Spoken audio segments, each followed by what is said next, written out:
Bem, neste programa nós vamos entender melhor a importância da produção teatral de um autor cuja obra permanece atual apesar dos milênios. Sófocles, o grego Sófocles, cujo texto mais conhecido é Édipo Rei. E para falar sobre essa peça de teatro e sobre o autor, nós convidamos a professora Adriane Duarte, lá da Faculdade de Filosofia, Letras e Ciências Humanas da USP. Você é do Departamento de Letras Clássicas, é isso, professora? Sim, Letras Clássicas e Vernáculos. E por que você se interessou por pesquisar esses Sófocles específicos? Você trabalha só com Sófocles, trabalha com outros autores gregos? Como é que é o seu trabalho? Não, eu trabalho especificamente com teatro, tá, né? Então, primeiramente comédia grega e depois a comédia foi levando para a tragédia, né? E permanece um dos meus interesses. E você fala grego, você estuda grego também, dá aula? Eu sou professora de grego, dou aula, alfabetizo, ensino os meninos a falarem grego. Que bacana. Muito bem, então eu queria entender, a gente está aqui para falar um pouquinho sobre Édipo Rei, talvez a peça teatral, a tragédia mais conhecida do Sófocles, e uma peça que passou os milênios aí. Que época é essa? Quando que ela foi escrita? Quem era esse cara? Vamos tentar entender um pouquinho isso, professor. Vamos tentar entender. O teatro grego, ele é muito marcado pelo período da sua produção. Tá. Ele dura somente um século, é o período áureo da tragédia grega, né, que é o século V a.C., que é o grande século, o século clássico da Grécia Antiga, que coincide com o advento da democracia. Isso que eu acho importante a gente marcar, né? Então, o teatro é um gênero marcado por essa transformação social numa cidade específica, que é Atenas, né, nesse contexto da democracia que surge durante esse século. Que ligação que pode ter isso? O uso da praça, a coisa de falar em público, o que pode ter? Pode ter alguma ligação isso? Então, a gente teria que pensar duas coisas. Por um lado, o ímpeto dramático sempre existiu. Desde o tempo das cavernas, a gente percebe que o homem tem essa necessidade de mimetizar. Tá. Né? Agora, o que acontece na Grécia nesse período é uma passagem do improviso ritual, cultural, para uma profissionalização do espetáculo. E isso acontece muito porque a cidade passa a patrocinar esses espetáculos. Então, eles acontecem no contexto de um festival religioso, em honra ao deus Dioniso, em que toda a cidade participa. Participa como espectador e participa também na formação do espetáculo. Então, o coro, que é um elemento central do teatro grego, ele vai ser composto por amadores, por cidadãos, que vão ser convocados para cumprir esse papel, como você pode ser convocado para ir para o exército, por exemplo. Ele está sempre presente, o coro? Sempre. Em todas as produções desse período, comédias, tragédias, o coro é um elemento central. Então, você está me dizendo que o teatro nasceu ali? O teatro nasce ali como a gente conhece ainda hoje no Ocidente, enquanto uma manifestação estética e não só uma manifestação religiosa. Sim, porque você está dizendo que antes era uma coisa de culto aos deuses. Isso. E você falou que o teatro nasce especificamente do culto ao deus Dionísio, que é o deus do vinho. Como é que era o Dionísio? Então, Dionísio para nós está muito mais associado à festa, ao vinho.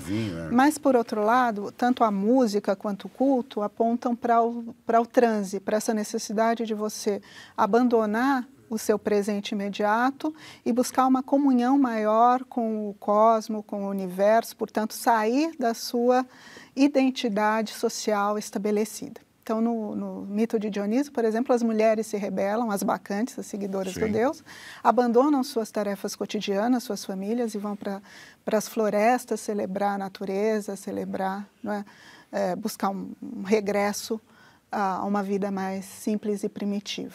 Vou dar uma enlouquecida, eu posso dizer isso? Então, digamos assim, que Dioniso favorece, ele era cultuado pela figura de uma máscara também, na figura de uma máscara. Então, ele favorece esse movimento de você deixar de lado a sua identidade e assumir uma outra personalidade. Uma outra personalidade. A tal da persona, que é a máscara, né? Que é a máscara. Todo o teatro grego é feito com máscara, né? Só atores homens, todos eles com máscara. Muito bem. Então, dentro desse contexto aí, surgiu um profissional. Sófocles era um profissional do teatro, é isso? Isso, então você vai ter profissionais, né? Os atores eram profissionais. Ele era pago pelo Estado, pago por alguém para escrever, ou ele escrevia e depois pagavam para ele para usar? Não se sabe bem qual era a remuneração, porque os atores com certeza eram remunerados, os coros eles tinham que ser remunerados, porque o cidadão deixava de trabalhar para ensaiar, né? Então havia uma figura de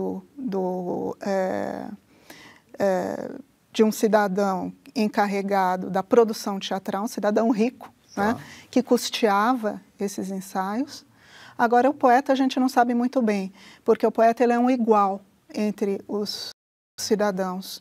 Então, imagina-se que ele tinha ócio já para poder se dedicar à produção dessas peças e que talvez só o reconhecimento já fosse suficiente. A gente não tem elementos para saber se de fato eles recebiam. Se ele era rico. Do Sófocles, o que a gente sabe especificamente? A gente sabe muito pouco sobre todos esses poetas, mas a gente sabe que ele ocupa o papel intermediário na geração dos grandes tragediógrafos gregos. Então ele está entre Ésquilo, que viveu no começo do século, e Eurípides.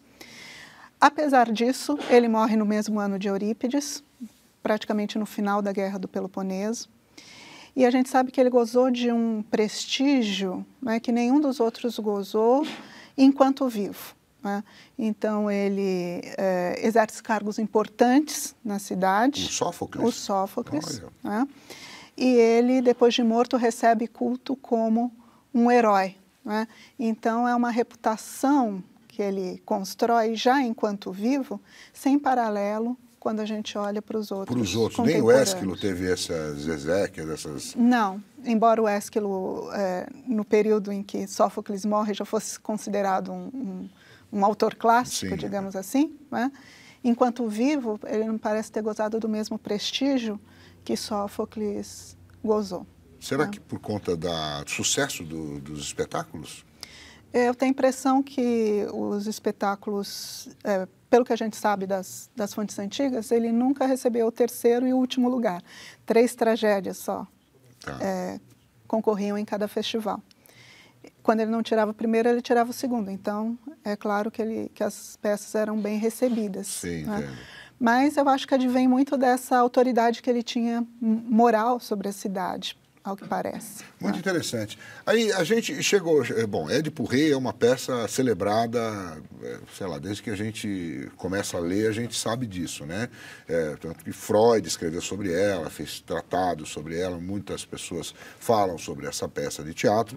Agora, ela faz parte, chega pra gente que ela faz parte de uma trilogia, que seria a primeira parte de uma trilogia que começaria com ela, Édipo Rei, depois Antígona, e depois Édipo em Colona, que narra a morte de Édipo, né? E Antígona seria filha do Édipo. Então, explica pra gente como é que se dá essa coisa, essa trilogia, o que foi escrito primeiro, se é que nem Jornada nas Estrelas, que escreveu o terceiro antes, passou o terceiro antes do primeiro, como é que foi isso? Mais ou menos isso. Então, seria interessante a gente pensar na relação que a tragédia grega tem com o mito, né?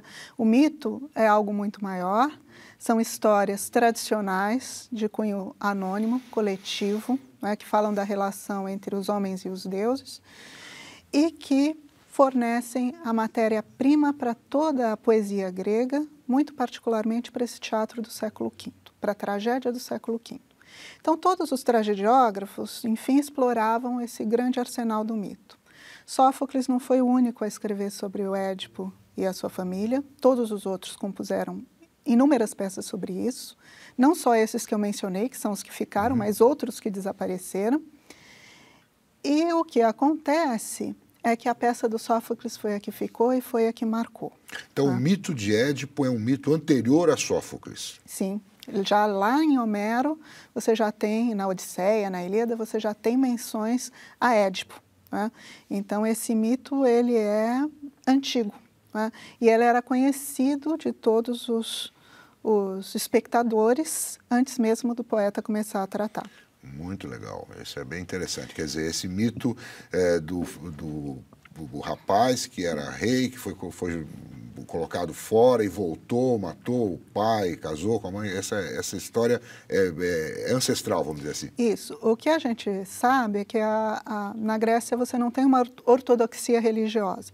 Então, você não tem uma versão da autoridade dos mitos. Os mitos vão se formando muito pela visão que os poetas imprimem a elas, que a gente quer crer que seja uma visão da sociedade, do tempo e do momento. Então, os poetas eles tinham liberdade de apresentar versões diferentes dos mitos, refletindo as diversas percepções que uma história podia ter e o significado específico que ele queria ressaltar num determinado momento, né? Então, voltando à questão da trilogia, a gente pode fazer também duas distinções. Você tem uma trilogia na tragédia grega que é a trilogia propriamente dita. Quando um poeta compõe para um festival, ele apresentava 3 tragédias, cada poeta, uma sequência narrativa. Então isso é uma forma de escrever do poeta grego daquele período. Ele poderia fazer uma sequência narrativa, 3 tragédias, por exemplo, o Ésquilo tem a Orestia, então ele tem o Agamemnon, depois ele tem as Coéforas, depois ele tem o Orestes. Histórias todas interligadas tematicamente. Ou ele podia apresentar 3 tragédias de temas avulsos, que não constitui uma trilogia. Então, trilogia para a gente é isso, é quando você tem uma sequência pensada, né, para ser apresentada num único festival.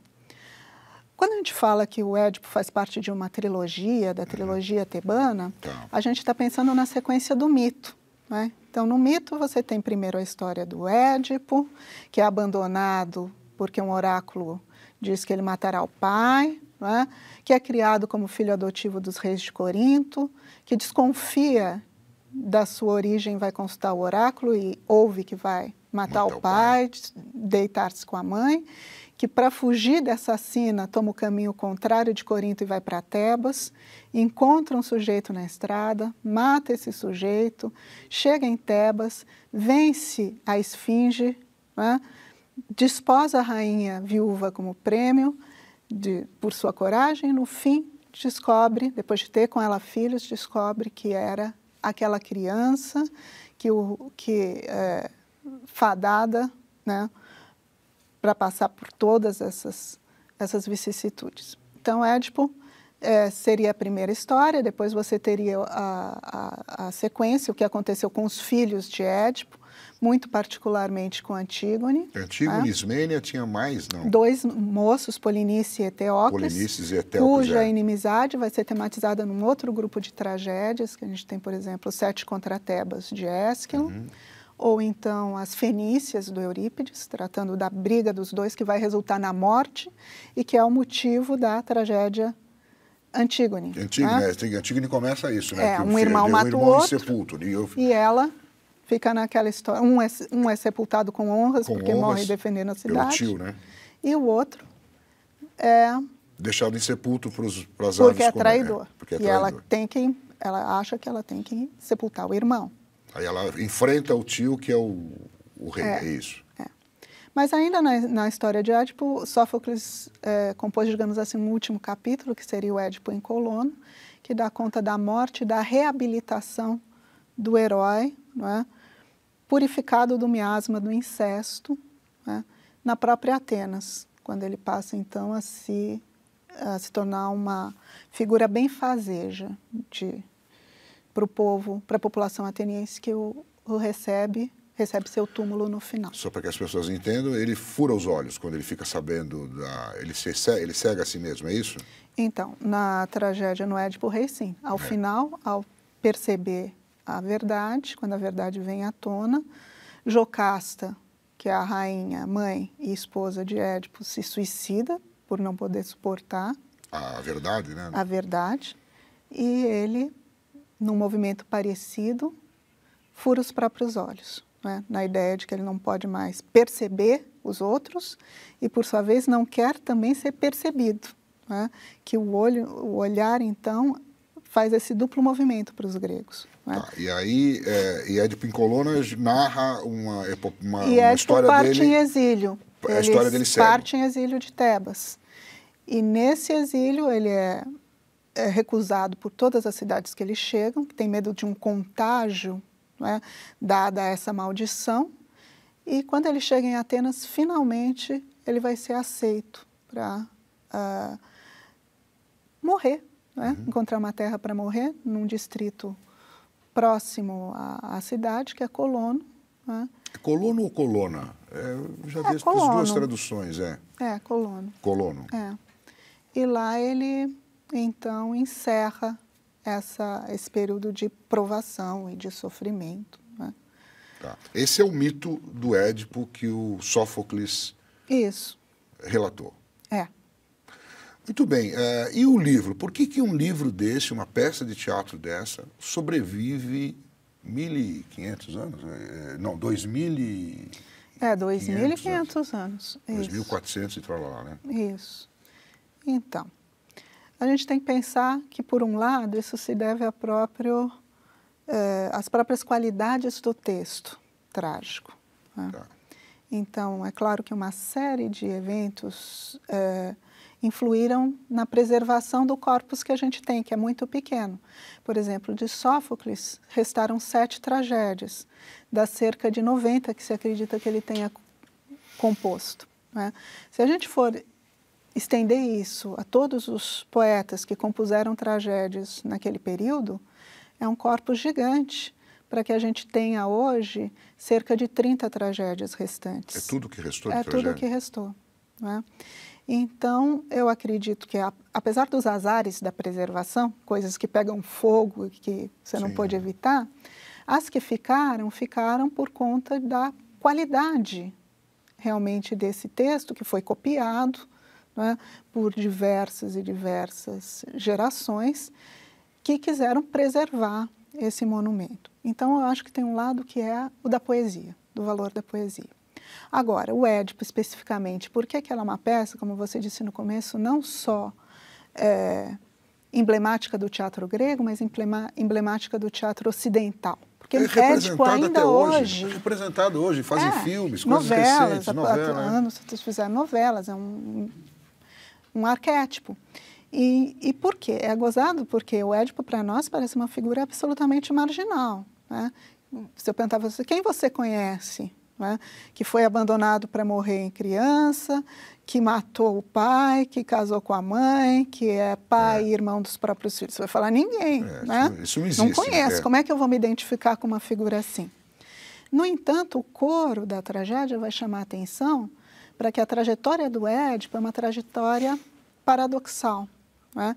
Então, todos nós temos que nos apiedar de Édipo, porque todos nós estamos sujeitos a passar por que ele passou. Por quê? Porque ele passa tudo isso imerso na ignorância essencial de quem ele é. Né? De quem ele é. Ele não sabe o que ele está... Ele não sabe. A trajetória que ele está cumprindo que teria sido determinada pelos deuses. Isso. Então, de certa maneira, ele é um emblema dessa fragilidade do ser humano diante de um cosmos que é um cosmos hostil, né? e a qual todos nós estamos sujeitos. E, por outro lado, o Édipo é a grande tragédia, a grande obra que se debruça sobre a identidade. Né? Então, uma das perguntas centrais da peça, que é uma pergunta que a gente sempre procura responder até hoje, é quem sou eu? Né? Quem sou eu? Então, esse personagem que começa investigando a morte, né? A cidade assolada pela peste, quando a tragédia começa, a peste é um indício de que alguma coisa está errada, o Deus diz, há que se punir o assassino do rei Laio, né? O antigo rei de Tebas. Então, ele começa como um romance policial. O Édipo é o arquetípico do romance policial. Ele começa investigando quem matou, né? Quem fez. Então, nessa busca do assassino, ele vai entrevistar, ele vai fazer pesquisas, ele vai procurar confrontar as testemunhas. De repente, não é? Aquela dúvida dele, será que eu sou filho dos reis de Corinto? Volta e se imiscui e passa a ser mais importante do que a própria investigação do assassinato do rei. Né? Será que eu matei o rei? Mas quem sou eu, afinal? Né? Quem sou eu? Né? E esse inquérito passa a ser um inquérito sobre si mesmo. E é isso que confere para nós esse sentido mais profundo a essa tragédia. Né? Eu queria também que você falasse um pouco sobre o seguinte, apesar de todo esse sentido, tem a questão dos deuses, que é uma questão, vamos dizer, distante para nós hoje, na atualidade, e é distante há muito tempo. Quer dizer, há muito tempo que não se lida com essa questão de deuses, e a peça é recheada disso, de citações que o Deus isso, o Deus disse isso, o Deus disse aquilo, foi por conta de um Deus que tal que isso aconteceu. Não só a peça, mas as peças, né, toda a trilogia. Como é que isso se transporta para o nosso conhecimento atual, para a nossa visão de mundo atual? Por um lado, a tragédia grega ela precisa e não precisa de contexto, né? Quando a gente vai para o período de produção e procura entender, como eu disse, a gente vai ver que a tragédia ela faz parte de um ritual, de um festival religioso, né? E que, de certa forma, ela é uma expressão de um pensamento religioso também. Então, dentro desse contexto, você pode ler essa presença dos deuses e do divino na tragédia de um determinado momento. Mas você também pode ler as tragédias, não é, sem pensar muito acerca, não é, desse contexto, procurando os elementos que são universais e com os quais a gente se identifica. Curiosamente, embora o oráculo de Apolo, as profecias de Apolo têm um peso importante na história de Édipo, a tragédia, da maneira que Sófocles compõe, ela está isenta de deuses. Isenta, eu quero dizer, não há nenhum deus personagem, não há nenhum momento em que um deus se expresse, embora você tenha referência a oráculos e você tenha referência a adivinhos. Por exemplo, é uma questão adivinhos importante. por exemplo, você falou da peste. A peste é alguma coisa que os deuses enviaram para... É alguma coisa que os homens imaginam que os deuses enviaram, não é? Então você tem essa presunção. Exato. E ela vai detonar, então, a peste é o gatilho dessa pesquisa, dessa investigação do Édipo. Mas o que nos salta aos olhos é que Édipo, as suas ações são motivadas, não é? Encontram motivação no seu próprio caráter. Essa sede investigativa é algo que faz parte do personagem. E na tragédia você percebe um movimento de todos para que ele abandone a busca. Então não é porque Apolo ordenou, não é porque quando a peste surge, ele imediatamente manda consultar o oráculo. Quando o oráculo diz que tem que encontrar o assassino, ele imediatamente começa a procurar. Aí, quando ele chama o adivinho sabe que ele é o culpado, ele não quer falar, ele força. Quando o Jocasta percebe a verdade, ela quer que ele abandone, ele não abandona. Quando o escravo, que é a grande testemunha, é chamado para testemunhar, ele se recusa e ele fala sob ameaça de tortura. Quer dizer, ao tempo todo a gente vê um indivíduo que livremente, sem uma coerção, busca levar a cabo essa tarefa de descobrir o assassino e descobrir o mistério da sua própria existência por motivações que lhe são inerentes, não é? E não tanto porque ele se vê coagido pela divindade. Então, digamos que Sófocles trabalha muito assim. Você tem um plano divino e você tem um plano humano. Embora eles não haja uma pressão de um sobre o outro, os dois vão convergir para um mesmo ponto. Por quê? Porque essa é a verdade necessária, né? Então, dentro desse contexto, a gente vê que os homens eles têm liberdade de escolha e de ação e que essa liberdade termina coincidindo com um plano divino. Mas não se sobrepõe. Apesar da liberdade que ele toma, ele acaba se encontrando com o que o divino determina. Então, o que a gente pode dizer é que um dos sucessos dessas tragédias para nós hoje é o fato delas não apresentarem personagens que são fantoches dos deuses, né? Então, eles não são fantoches dos deuses, eles se rebelam. É uma questão importante na peça. Sim. Então, se discute isso. O adivinho, por exemplo, né? Ele acusa, Tiresias, acusa Édipo. Chega um momento que ele é acusado, porque ele não quer falar, então Édipo diz, se você não quer falar é porque ou você é cúmplice ou porque você é um charlatão e você não sabe nada, né? Diante disso, ele diz, não, então, desculpa, você é o assassino que você está procurando. Isso é dito no primeiro episódio da peça, né? Primeiro episódio. Mas nesse momento ninguém pode levar isso a sério. Por quê? Porque todo mundo acha que o Édipo é não estava lá na época do assassinato, ele é filho dos reis de Corinto. Chegou depois, né? Não faz sentido. Tá certo. Né? Então, o que eles imaginam? da cidade, vamos dizer Qual assim. é a hipótese? Tiresias é um charlatão. Então, há essa discussão. Jocasta não acredita nos oráculos, porque o marido, afinal, não foi morto pelo filho que morreu antes, né? na concepção dela. Édipo não é o assassino que Tiresias propõe, então os oráculos não são verdadeiros. Então, há uma discussão. É possível, se possibilita essa discussão na peça, para depois você perceber que não, infelizmente não. Sempre cede, no final, a coisa... No fim, o plano humano e divino terminam convergendo. Fantástico, né? Esse roteiro aí tinha que ser um roteiro de sucesso, vamos dizer assim. Sim. Um roteiro de sucesso, né? E aí foi usado, quer dizer, o mito de Édipo, enfim, que não é especificamente de Sófocles, mas o mito de Édipo é usado pelo Freud para descrever...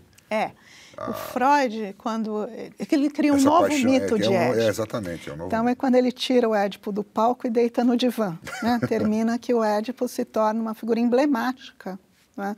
Do século XX. Mas né? ele usou o Édipo para consolidar as teorias porque há passagens na peça muito sugestivas. Quando o Édipo confessa para Jocasta que ele tem medo, que se cumpra o oráculo e que ele venha dormir com a mãe dele, que ele pensa que é a rainha de Corinto, ela diz, mas quantos homens nunca sonharam em vir a deitar com as próprias mães? Isso não significa nada.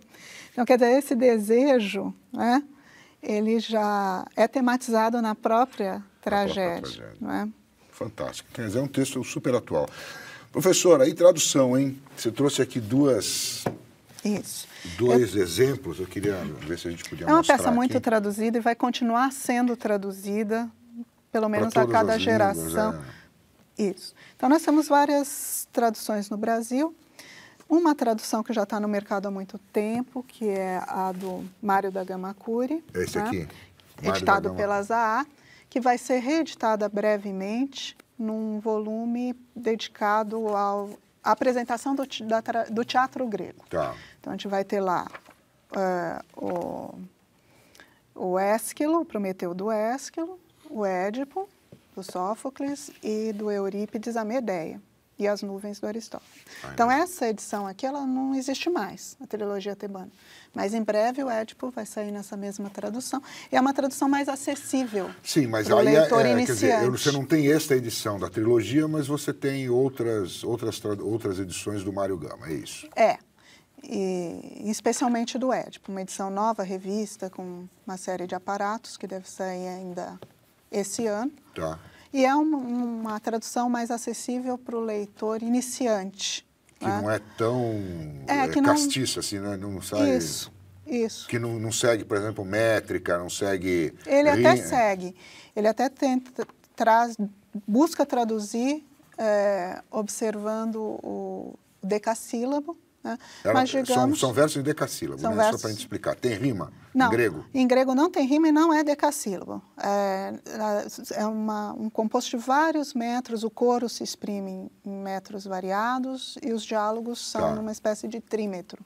Entendi. Então, quer dizer, não é uma coisa assim muito amarrada. Você procura em português fazer uma adaptação, quando você quer, para o nosso sistema métrico. Quer dizer, dá para a gente ter uma ideia, e tem essa tradução... E essa tradução do Trajano Viana, que tem inclusive... é bilíngue, né? Tem inclusive o texto grego junto. O texto grego, para quem gosta, para quem já sabe. Já é uma tradução que procura explorar mais o próprio vocabulário grego, o conceito grego, já não é uma tradução tão acessível. Por exemplo, quando minha filha teve que ler o Édipo ano passado, no colegial, eu sugeri que ela lesse o Mário da Gama Cury. Entendi. Além disso, nós temos outros. Temos uma da LPM, do Donald Schiller, que está entre uma então, quer dizer, outra. você tem edições, você pode pegar aquela mais, sei lá, clássica, que trabalha direitinho ali a todas elas foram traduzidas do grego, essas que eu estou indicando, mas cada tradutor tem um público-alvo. O público do Gama Cury é o mais amplo possível. Né? Eu acho que o público do Trajano já é um leitor um pouco mais familiarizado com as convenções do teatro, com o mito do Édipo, enfim. E com a Grécia, com o período. Bom. Professora, obrigado por sua presença aqui no Estúdio Univesp, foi ótimo, a gente aprendeu para chuchu aqui sobre Édipo Rei e sobre a vida de Sófocles e o teatro grego. Eu que agradeço a oportunidade.